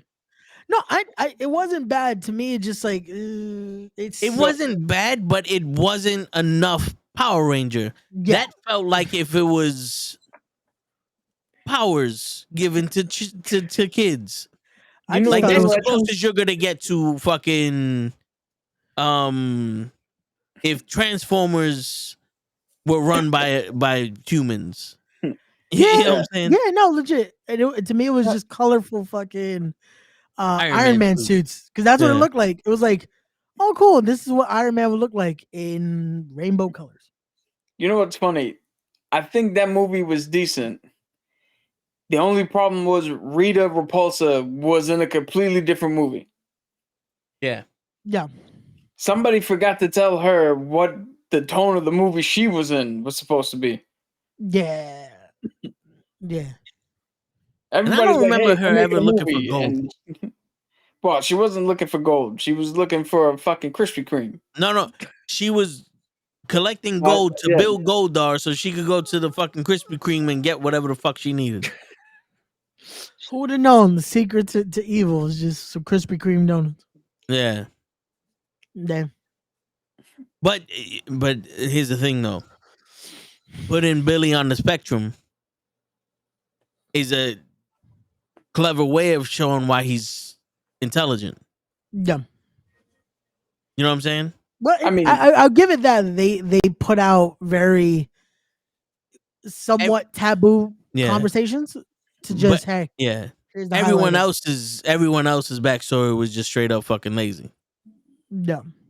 The yellow one was lesbian. The pink one was just a girl that that showed pictures to somebody and her pictures got leaked. Ooh, that's called living in the fucking 90s. Like, you know what I'm saying? Like, but I mean, and then the Asian one, his mom is sick, so because mom is sick, we don't go to school. We hang out at the train station. No, wasn't he trying to get money for the team or for his family? He was, but he was at the train station. Yeah, whatever he was doing, he was trying to make sure it's to be able to help his mom and be able to help the family and all that. Yeah, but I think it would have been. They need to go deeper into just the basics of the movie. Yeah, like they really need to go into this shit. Like it almost might have been better if they made a Voltron movie instead of for a Power Rangers movie. Hey, you better hush your mouth. They don't. Hollywood, forget what he just said. It's coming. We already have Voltron. He's perfect. They turned him into a car already. That was kind of dumb. Netflix did a fucking reboot, which was fucking great. until they found out that one of the characters was gay. Who gives a shit? It's a cartoon. Leave it at that. Leave it at that.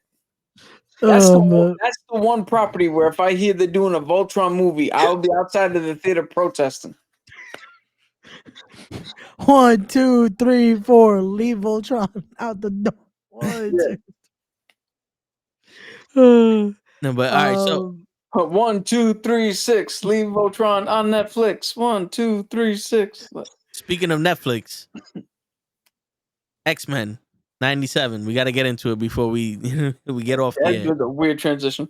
Yo, also, it's not gonna be on Netflix though. Ain't it gonna be on Disney? That's what I'm saying. Before it becomes on Netflix, we got to get to the Disney Plus shit. I got you. That's tomorrow, right? Or tomorrow is the tomorrow's the day. I don't know when. They normally drop the shit at fucking 9 at night, but this is a cartoon. They might drop it in the morning. It might be out now. Who the fuck knows? Someone check the Disney Plus.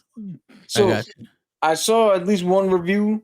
They did a screening where they showed the first 2 episodes, and the reviewers that I watched, one of them was an avid fan who seen every single episode like we did of the original cartoon, and one of them was a person who has knowledge of the comics and some of the original show, but is not heavily steeped in the lore. Yeah. They both highly recommend it. They both say it was great. They both sang the praises of it. So did they have an issue with Rogue though? No. Okay. I had to make the joke because that apparently has been like the social media outcry. Yeah, but the 2 people I watch are actual human adults who don't give a shit about a cartoon drawing. Okay. But all right, so they showed the trailer to this during Monday Night Raw, or at least for my signal Monday Night Raw. No, yeah, same. And I'm watching, and I'm like, they look like the '90s version of these characters. Yep. But things are different. Storm's hair is different. Rogue's face is different. The color, like the detail in the muscles, not there.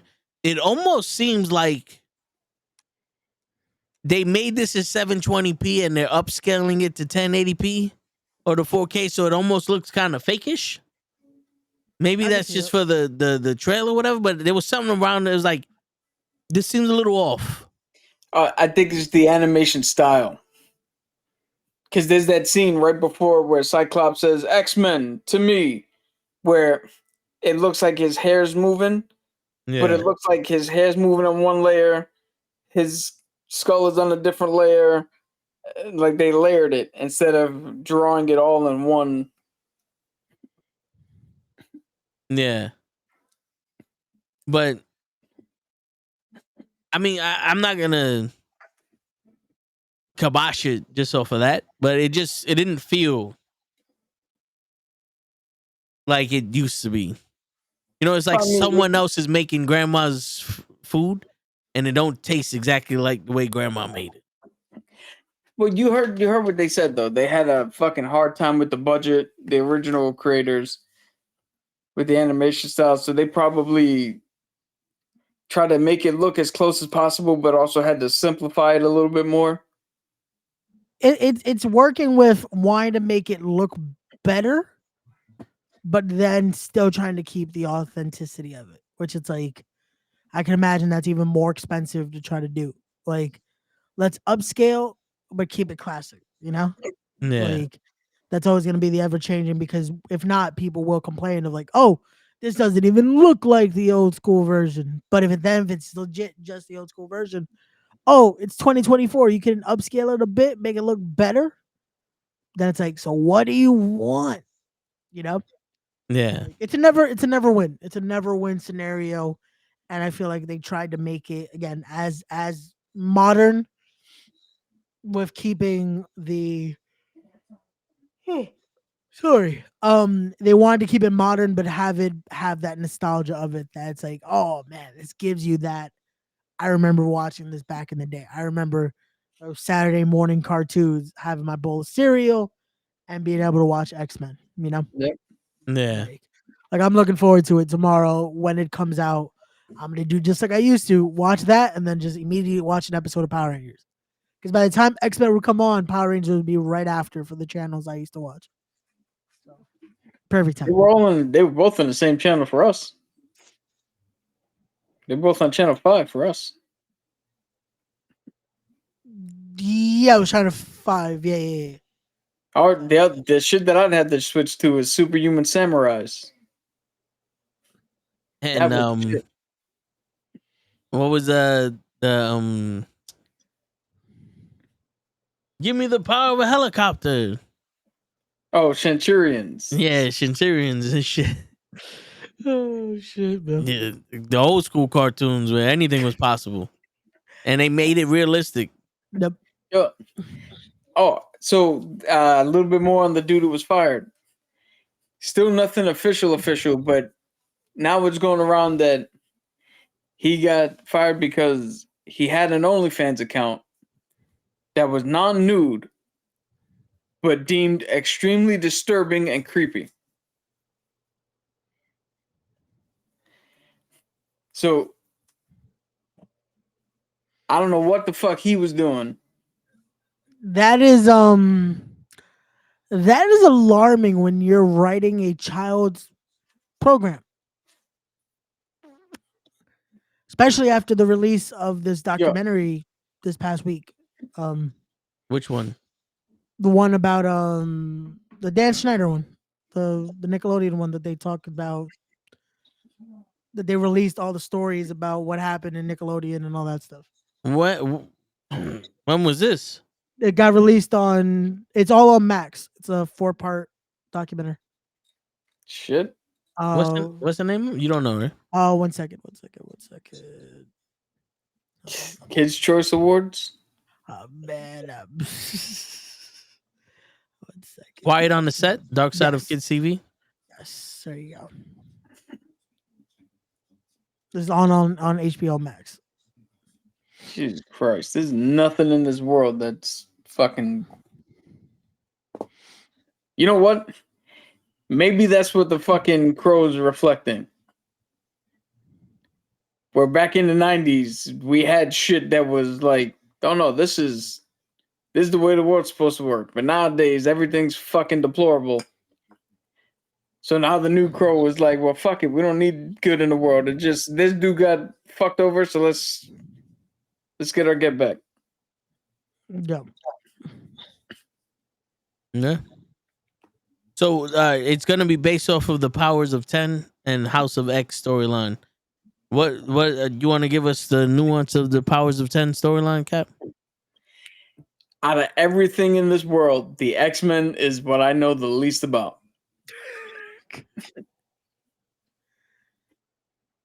Cool. But the House of X.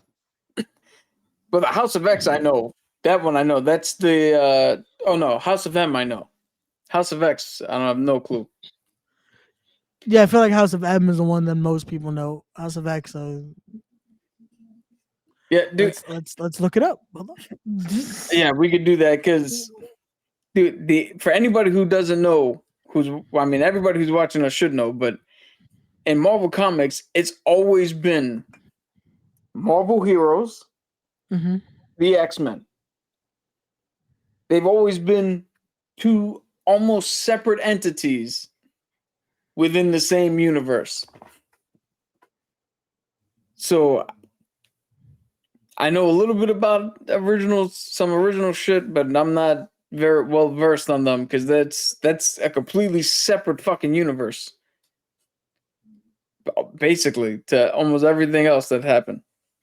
In House of X, Xavier reveals his master plan for your mutant kind, one that will bring mutants out of humankind's shadows and into the light once more. Meanwhile, Powers of X reveals mutankind's secret history, changing the way you look at every X-Men story before and after. What? Oh, okay. So the house of that Xavier built, like, because I got the plot for the, I guess, part 1 through 10. Okay, there you go. It like, so, because that it sounds crazy, but this one, just the part 1, the house that Xavier built. Several ambassadors arrive at the Jerusalem habitat responding to a telepathic message sent by Charles Xavier to recognize a new sovereign nation of mutants called Krakoa. Krakoa. Krakoa, okay. It's In the comics, Krakoa. Say that. Krakoa. Yeah, Krakoa. Okay. The That's what it is in the ambassadors are comics. met by the newly appointed Krakoan ambassador Magneto. That's the first part. Shit, they just did a whole run for the X-Men about Krakoa and shit like that. And funny enough, Captain Krakoa was part of the new Avengers shit. Turned out to be the evil Steve Rogers, who was Hydra. Mm. And now Miss Marvel is now taking up her X-Men code name as Captain Krakoa.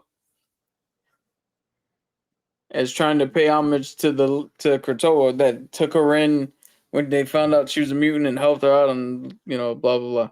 Gotcha. Shit.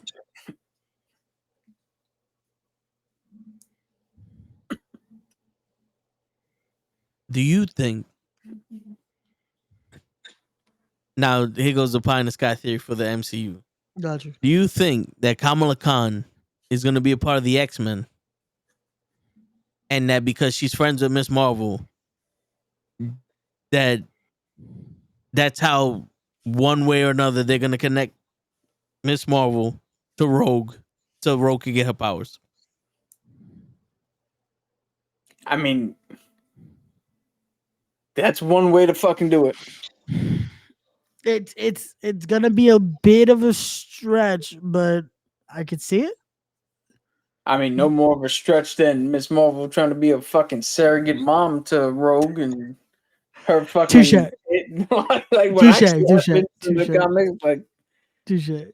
But I'm just saying now to adapt it here, to adapt it a bit. But again, we've seen stranger things happen, so we shall see. I'm just hoping that the one review I saw is correct. I haven't seen any other. Yeah, I'm tired of coming up here and just like, guys, it wasn't good. I don't know what's going on. Like, Yeah. I miss the days where we could come in here and be like, guys, watch it. It's fucking amazing. Me too. Same. Like having something that's a little more like, oh, okay, that makes sense. Then hopefully this works. Our all episode's going to be shown at once, so it's going to be a weekly thing. I think it's going to be weekly. Yeah. Okay. 10 weeks. Because we're getting 2 tomorrow, right? I think it's 2 tomorrow, and then it's 9 weeks. Weekly after that. Yeah, if I remember correctly, I think it's 2 tomorrow, and then it's the next one. Shit. So that would make it 8 weeks then, because there'd be only 8 episodes left. Shit, yeah. So there you go.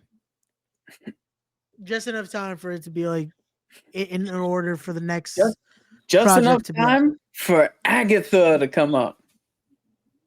Oh no, the next one would be the Acolyte then, which the trailer to the Acolyte came out.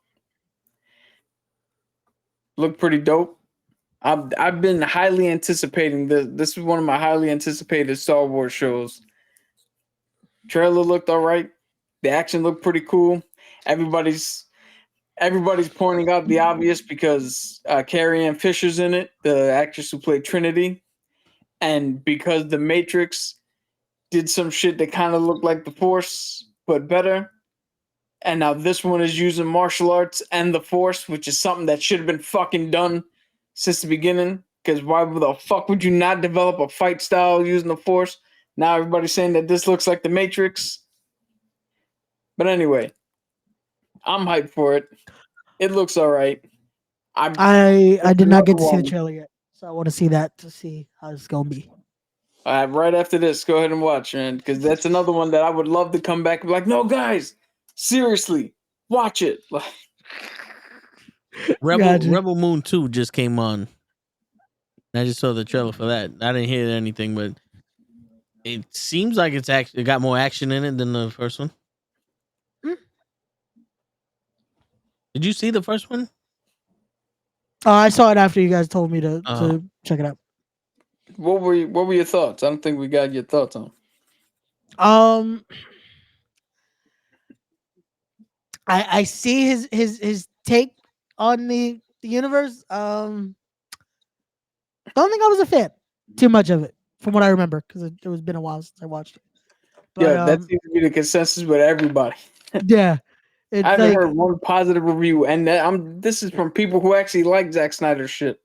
No, and that's the thing. I usually do. Like, as much as it was a long 8-hour day to watch. I was a fan of the Snyder version of it, of DC. But when it comes to this, I see what he was going for, but it just feels like we're gonna try to do Star Wars in the same style I like to film DC, like just gritty. What if I like to make? Yeah. What I am hopeful for, and I'm positive looking into it, is Thursday going to see Ghostbusters. Because I've only heard positive reviews so far. So I'm hoping it stays that way. Wait, so Ghostbusters is already coming out? It's coming out on Thursday. Yep. Really? Comes out Thursday night. Troa Barton, what's going on? Yo. Which, funny, I get a $5 Adam ticket to go see Ghostbusters. So I might go watch it on Thursday morning. Ray. I'm going to make sure I mute the chat till I watch this movie. I typed Xmen 97 to find you guys. Hey. Nice. Hey, well, we just gave our little bit of thoughts on it. Just to recap, because I know you're just jumping in here real quick. I saw a review. People saying that it was pretty good. We have high hopes for it. Yep. I'm not gonna. Good. The trailer that we saw got me hyped. You know, when he's like X-Men to me, it did like this is now Scott Stelmer's taking over the team, like he pretty much was already taking over the team, and then we get to see them without Professor X, and then Magneto comes in. There's a dynamic. There's always been a dynamic in X-Men. The cartoons of our day treated us like adults, and I hope we get that same vibe. Yeah.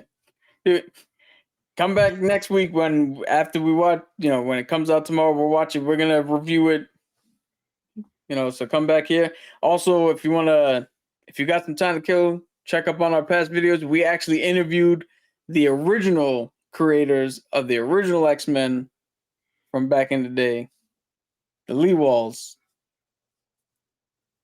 That was a dope.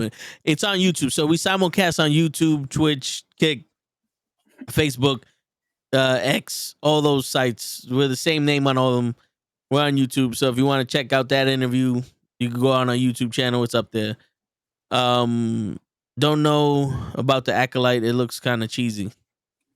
Yo, not for nothing. That shit got me hyped because this is a Star Wars movie based off of Jedis that were not told to us. Like, there's not one Jedi in here that's like, okay, here goes Luke or here goes Darth Vader or something. Who? Yoda's in it. Well, I mean, that's Yoda though. You know what I'm saying? We don't know much about Yoda. Like I'm just saying, like, we get to see Trinity and all these other people do different things with the fucking Force. Like, I saw a red fucking lightsaber go through trees, and I'm like, who is this? Who is this? You know what I'm saying? Like, I'm heavily for give me new people with some awesome shit, because there's so many different stories about different Jedis that had different powers and different shit that just got me hyped. Like, I want to see that. Like, there's a Jedi that was the best Jedi, and then the Sith kidnapped him and turned him to the dark side, and then the Jedi kidnapped him and turned him back to the light, and he broke mentally, and he was half light, half dark, and he was so badass that the Jedi and the Sith had to team up to fight this fucking guy to erase his memory. Yeah. It's like, it was like, yo, I want to see that. I want to see that motherfucker. Like, this guy, there was one Jedi that went so far into the dark side that his lightsaber can turn people into the dark side. Like, the only person that can handle his lightsaber, I think, is the female Yoda.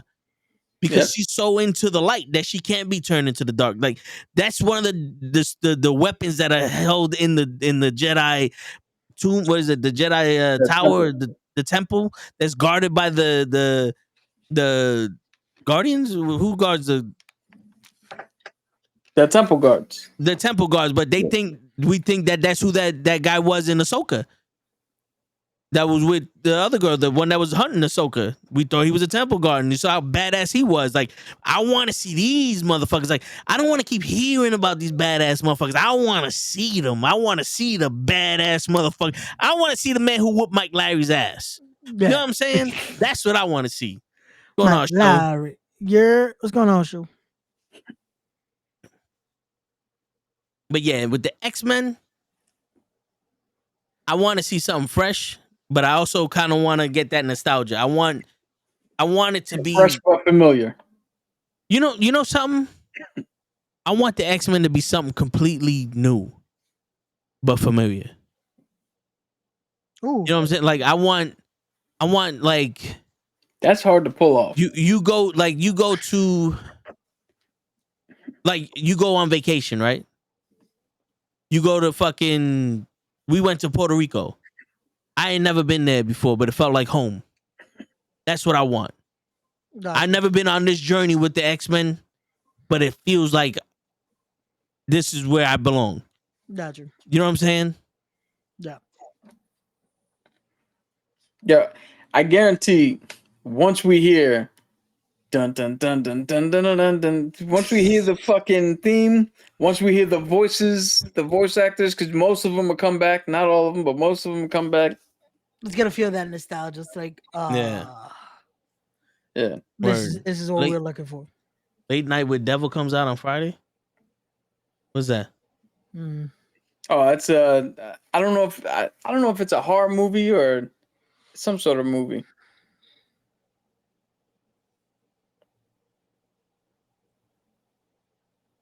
In 1977, a live television broadcast goes horribly wrong, unleashing evil into the nation's living room. I'm good. What the fuck they do? A seance or some shit? Like, no. You know, fuck it. This guy, if you saw him, like, all right, I know who this is, but I can't give you his name. But you talking about the actor in there? Yeah. Yeah, he's the dude who played Polka Dot Man in the Suicide Squad. Yes. And he was the Russian guy in Ant-Man. Yes. Okay, now I know what you're talking. He also does the voice of that jelly person. I have holes. Oh, yeah. Really? Yeah. Oh, it's funny. Tagging show so you can finish the story. We finish at 11. Yeah, we're about to give you guys the on that note. And how am I supposed to tag you in if you're not even here? Yeah, there's no way you gotta be in position in order. Yeah. You don't have the tag rope show. We can't. How much longer are you gonna be on? Tag me in, because he's hoping that we're gonna be on for another hour, so that way in 45 minutes he can pop up. Nah, man. Unfortunately, yeah. Show. Hopefully you're here tomorrow for the sports show. If not, word. And then be here next week because we're watching X-Men. And on that note, ladies and gentlemen, it's your friendly neighborhood knuckleheads signing out. I'm gonna ruin Ghostbusters for Ray on Thursday. He's not, 'cause I will be in the chat. I got your number. Bankman said